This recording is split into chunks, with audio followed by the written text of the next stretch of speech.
this time, sat down again very sadly and quietly, and looked at Alice. "It must be a very pretty dance," said Alice timidly. "Would you like to see a little of it?" said the Mock Turtle. "Very much indeed," said Alice.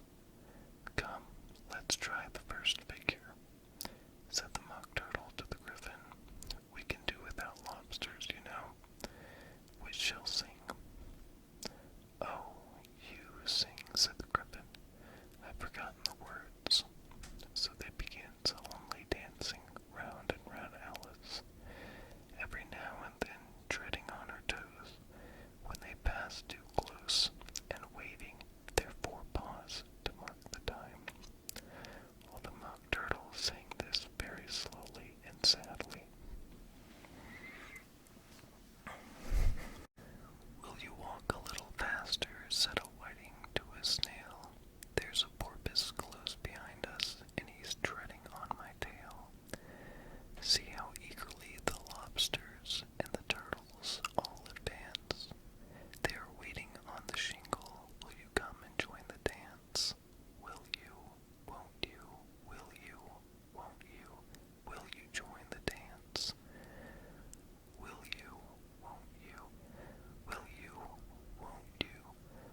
was kindly permitted to pocket the spoon, while the panther received knife and fork with a growl and concluded the banquet.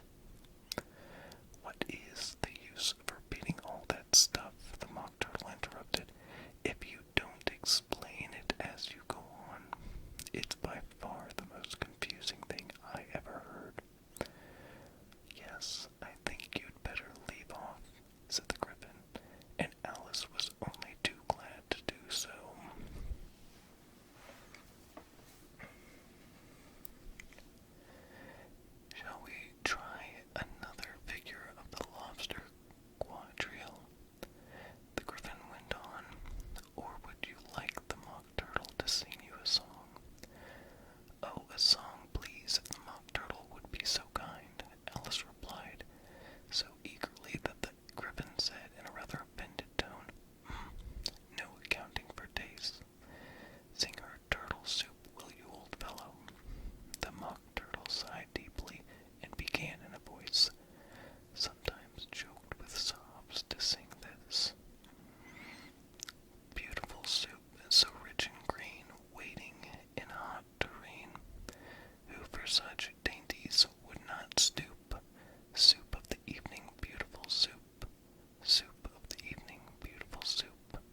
Alice felt a very curious sensation, which puzzled her a good deal, until she made out what it was.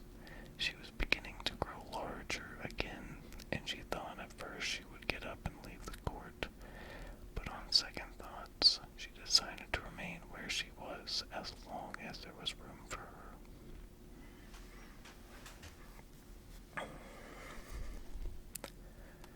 "I wish you wouldn't squeeze so," said the Dormouse, who was sitting next to her. "I can hardly breathe." "I can't help it," said Alice very meekly. "I'm growing." "You've no right to grow here," said the Dormouse. "Don't talk nonsense," said Alice more boldly. "You know you're growing too." "Yes, but I grow at a reasonable pace," said the Dormouse. "Not in that ridiculous fashion." And he got up very sulkily and crossed over to the other side of the court. All this time the Queen had never left off staring at the Hatter, and just as the Dormouse crossed the court, she said to one of the officers of the court, "Bring me the list of the singers in the last concert," on which the wretched Hatter trembled so that he shook both his shoes off. "Give your evidence," the King repeated angrily, "or I'll have you executed, whether you're nervous or not."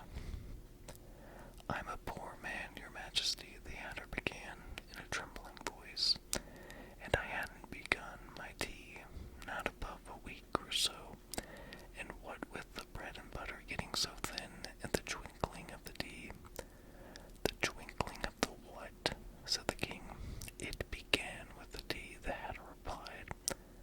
"Of course, twinkling begins with a T," said the King sharply.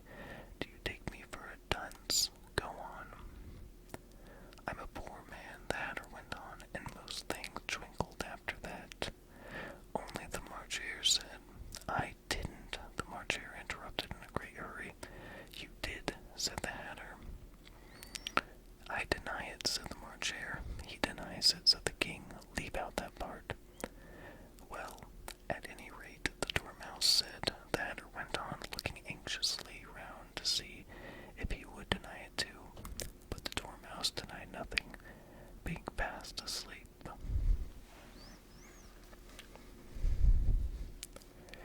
"After that," continued the Hatter, "I got some more bread and butter."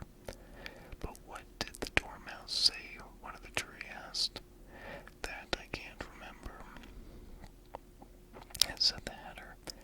"You must remember," remarked the King,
anxiously at the White Rabbit, who said in a low voice, "Your Majesty must cross-examine this witness."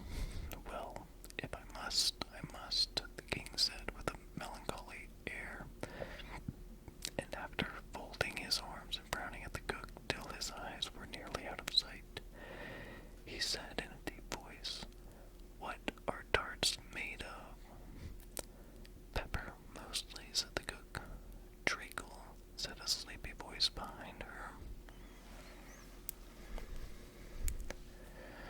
"Collar that dormouse," the queen shrieked out. "Behead that dormouse, turn that dormouse out of court, suppress him, pinch him off with his whiskers." For some minutes the whole court was in confusion getting the dormouse turned out. By the time they had settled down again, the cook had disappeared. "Never mind," said the king with an air of great relief. "Call the next witness," and he added in an undertone to the queen, "Really, my dear, you must cross-examine the next witness. It quite makes my forehead ache." Alice watched the White Rabbit as he fumbled over the list, feeling very curious to see what the next witness would be like. "For they haven't got much evidence yet," she said to herself. Imagine her surprise when the White Rabbit read out at the top of his shrill little voice the name Alice.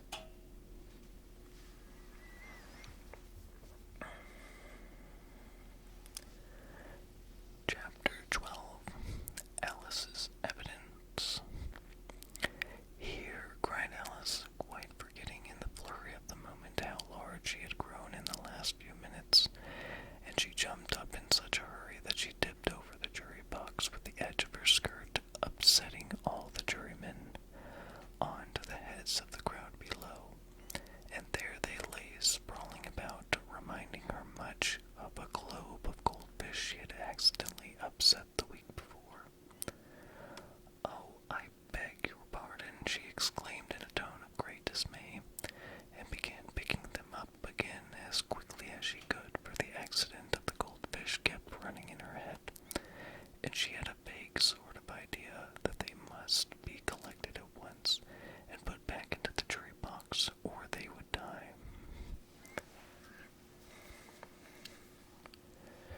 "The trial cannot proceed," said the king in a very grave voice, "until all the jurymen are back in their proper places.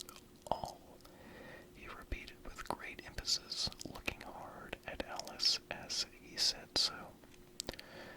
Alice looked at the jury box and saw that, in her haste, she had put the lizard in head downwards, and the poor little thing was waving its tail about in a melancholy way, being quite unable to move. She soon got it out again and put it right. "Not that it signifies much," she said to herself. "I should think it would be quite as much use in the trial one way up as the other."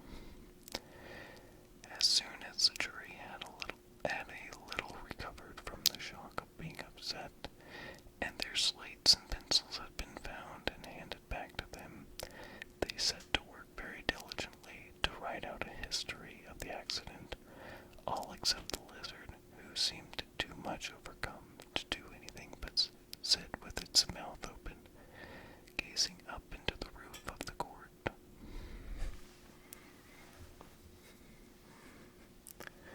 "What do you know about this business?" the king said to Alice.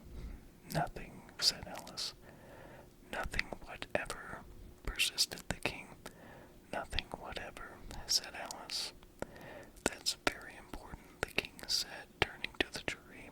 They were just beginning to write this down on their slates when the White Rabbit interrupted. "Unimportant, Your Majesty means, of course," he said in a very respectful tone, but frowning and making faces at him as he spoke. "Unimportant, of course I meant," the king hastily said, and went on to himself in an undertone.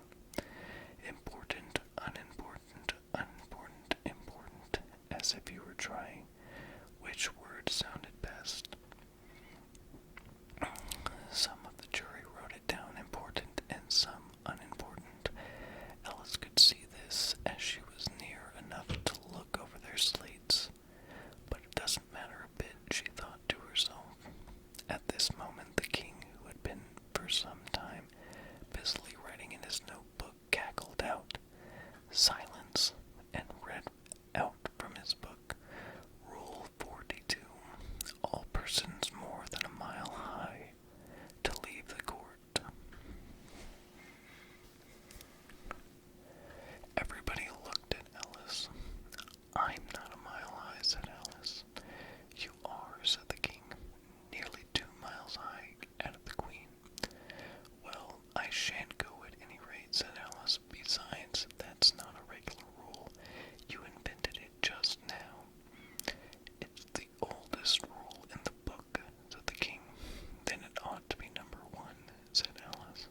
I don't believe there's an atom of meaning in it. The jury all wrote down on their slates. She doesn't believe that there's an atom of meaning in it, but none of them attempted to explain the paper. If there's no meaning in it, said the king, that saves a world of trouble, you know, as we needn't try to find any, and yet I don't know. He went on, spreading out the verses on his knee, and looking at them with one eye. I seem to see some meaning in them after all. Said I could not swim. You can't swim, can you? He added, turning to the knave. The knave shook his head sadly. Do I look like it? He said, which he certainly did not, being made entirely of cardboard. All right so far, said the king, and he went on muttering over the verses to himself. We know it to be true. That's the jury, of course. I gave her one, they gave him two. Why, that must be what he did with the tarts, you know. But it goes on, they all return from him to you, said Alice. Why, there they are, said the king triumphantly, pointing to the tarts on the table. Nothing can be clearer than that. Then again, before she had this bet. You never had bets, my dear, I think, he said to the queen. Never, said the queen furiously, throwing an inkstand at the lizard as she spoke. The unfortunate little Bill had left off writing on his slate with one finger, as he found it made no mark, but he now hastily began again using the ink that was trickling down his face, as long as it lasted.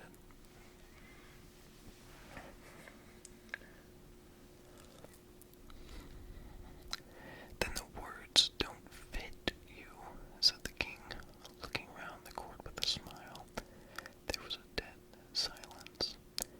It's a pun, the king added in an offended tone, and everybody laughed. Let the jury consider their verdict, the king said, for about the 20th time that day. No, no, said the queen. Sentence first, verdict afterwards. Stuff and nonsense, said Alice loudly, the idea of having the sentence first. Hold your tongue, said the queen, turning purple. I won't, said Alice. Off with her head, the queen shouted at the top of her voice. Nobody moved. Who cares for you, said Alice. She had grown to her full size by this time. You're nothing but a pack of cards. At this, the whole pack rose up into the air and came flying down upon her. She gave a little scream, half of fright and half of anger, and tried to beat them off, and found herself lying on the bank with her head in the lap of her sister, who was gently brushing away some dead leaves that had fluttered down from the trees upon her face. Wake up, Alice, dear, said her sister. Why, what a long sleep you've had. Oh, I've had such a curious dream, said Alice, and she told her sister as well as she could remember them. All these strange adventures of hers that you have just been reading about, and when she had finished, her sister